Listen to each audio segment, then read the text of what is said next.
Boa tarde, meu nome é Luiz Eduardo e junto com o Lucas Gabriel vamos apresentar o projeto final de controle de sistemas lineares 2, ministrado pelo professor Dr. José Dolores Vergara no semestre 2 de 2021 da UTF-PR Campus Toledo. Neste projeto final vamos passar um sistema dado por essa equação e com a seguinte resposta em um degrau unitário, e devemos usar os três tipos de controladores que vimos esse semestre para controlar ele com as seguintes características: erro em regime permanente de no máximo 3% do valor de referência, sobressinal de 15% e tempo de assentamento de 1 segundo. Então, começando pelo controlador PID, então, através do MATLAB, a gente vai obter os parâmetros necessários para projetar o compensador. Então, temos que o sobressinal é de 15%, com isso a gente obtém um zeta de 0,517, e daí com a ferramenta RLTool do MATLAB, a gente consegue essa linha ali que tem um espaço em amarelo, ela já está limitada para o sobressinal nesse valor que a gente quer, então basta a gente levar os polos até lá, que vai ser alterar o ganho, e também a gente tem que colocar um integrador, que nada mais é do que um polo em zero e o zero muito próximo dele, que nesse caso foi escolhido em menos 0,1. Então, com isso, a gente coloca esse polo e esse zero, ajusta o ganho e a gente obtém esse ganho de 0,49 no caso, e essa resposta aqui é o degrau com o controlador PI. Então, seguindo agora para o controlador PD, a gente tem que manter o sobressinal e agora visa um tempo de assentamento de 1 segundo. Então, também com a ajuda do MATLAB e do RLTool, essa linha na vertical é o que limita o tempo de assentamento em 1 segundo. Então, com isso, e fazendo cálculos através de ângulos, com as contribuições angulares, a gente consegue chegar na contribuição necessária do zero do controlador PD. Então, com isso, com trigonometria, a gente consegue achar a posição desse zero. Então, o zero vai ser localizado em menos 5,83. E daí, novamente, ajustando o ganho para que fique na margem do tempo de assentamento, a gente obtém esse ganho de 0,26. Então, a gente obtém essa curva ali do controlador PD. E agora, comparando o sinal sem o controlador e com o controlador, então temos que antes ele não seguia a referência, e agora temos ele seguindo ali a referência do degrau. E também podemos ver que tem uma cauda lenta, que é causada devido à distância do polo com o zero do integrador. Então, aqui a gente pode ver que o sobressinal está mais ou menos próximo do 15%, pois ele conta a partir desse momento em que ele está subindo aqui do pós-sobressinal, que daí ele inicia essa cauda lenta. E também o tempo de assentamento estaria coerente, apesar de que eles, se você vê no MATLAB, ele vai considerar que é aqui no final da cauda lenta. Então, não estaria condizente. Mas vendo por esse começo de sobressinal, onde não deveria ter essa cauda lenta, ele também está compatível com o segundo que a gente queria. Mas uma ótima vantagem é a grande facilidade de manuseio no MATLAB, em que fica muito visível o que a gente consegue fazer e consegue controlar bastante. Então, com essas ferramentas de limitar o sobressinal, o tempo de assentamento que você quiser, então fica bem tranquilo de você conseguir projetar o que você procura. Só que daí uma grande desvantagem é essa cauda lenta causada pela distância do zero e do polo, como eu já disse, e que isso talvez atrapalhe bastante nos seus resultados ou no seu tempo de assentamento, como eu disse. E agora o Luiz vai continuar falando do atraso e avanço de fase. Nesse controlador, projetando o atraso de fase, a gente vai pegar primeiro no MATLAB, igual o Lucas fez, né? Colocando aqui os limites desse sobressinal de 15% e arrastando os polos para a posição limite aqui, né? A gente encontra um ganho de 0,5 para chegar nessa posição.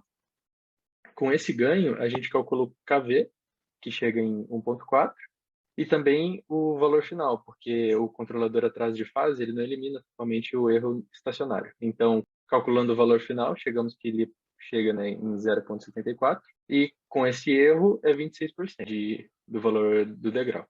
Como a gente precisa de um erro menor que 3 e antes tinha dado 26, a gente arredonda para um erro 10 vezes menor. Logo, o KV que a gente deseja é 10 vezes o KV que a gente encontrou, então é 14.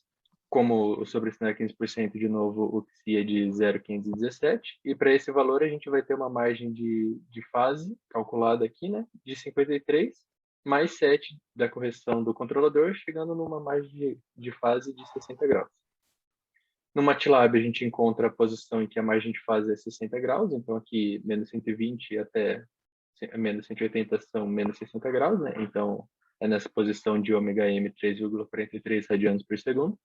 E com aquele valor, a gente traça as retas que já vimos no subprojeto 2, em que a gente pega o valor da magnitude nesse ponto e coloca uma reta aqui nesse valor negativo, até chegar uma década antes, e nessa década antes a gente sobe uma reta aqui com 20 dB, né, digamos, até cruzar o eixo zero, em que no zero aqui no eixo zero vai ser o polo, e nessa intersecção vai ser o zero.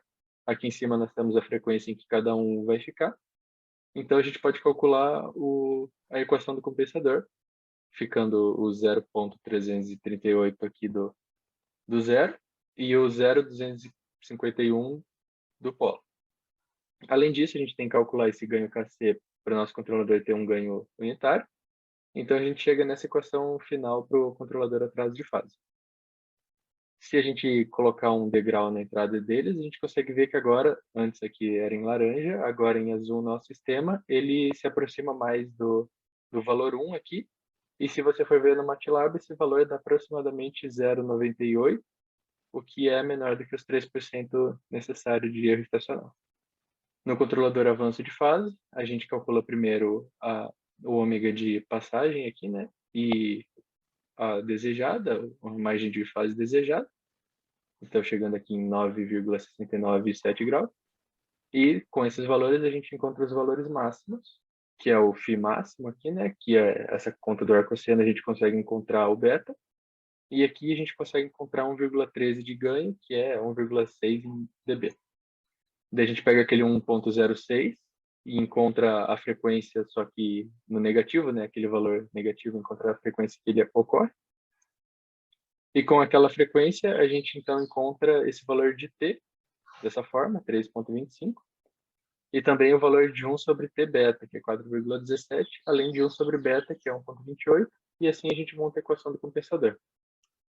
Multiplicando as duas equações, a gente tem o controlador total, né? Avanço, atraso de fase, e que o comportamento dele se dá nessa equação, em que se dá nesse gráfico, em que em amarelo é o sem nenhum compensador, em laranja apenas atraso, e em azul aqui o avanço, atraso de fase. Dá para ver que no regime estacionário eles são praticamente iguais, e o que muda aqui adicionando o avanço de fase, que a parte transitória dele alterou um pouco para cumprir aqueles 15% de sobressinal. Aqui, diferente do controlador PID que o Lucas mostrou, a gente não deixa de ter uma cauda lenta, mas antes chegava em 60 segundos para alcançar o regime estacionário. Aqui a gente chega por volta de 20 segundos, aqui 17 segundos, a gente já chegou no valor em que ele para. Só que, igual eu comentei antes, ele não acaba totalmente com esse erro estacionário, então sempre vai ter alguma coisa, por mais que a gente tente aproximar dele. Só que também é um controlador bem visível. Você tem os problemas, né, que facilita com o MATLAB, mas se fosse fazer a mão talvez demorasse um pouco mais, que é aquela parte de desenho das linhas e tal, mas acredito que também seja um controlador bem visível. Agora o Lucas vai seguir para o último controlador, que é o de realimentação de estados. Então, por fim, a gente vai ter a representação no espaço de estados, que nada mais é a transformação da função de transferência na matriz, e temos essa representação, em que temos a matriz A e a matriz B. Então, fazendo os cálculos de controlabilidade e observabilidade, como foi visto no subprojeto 4, a gente conclui que ele atende os dois quesitos.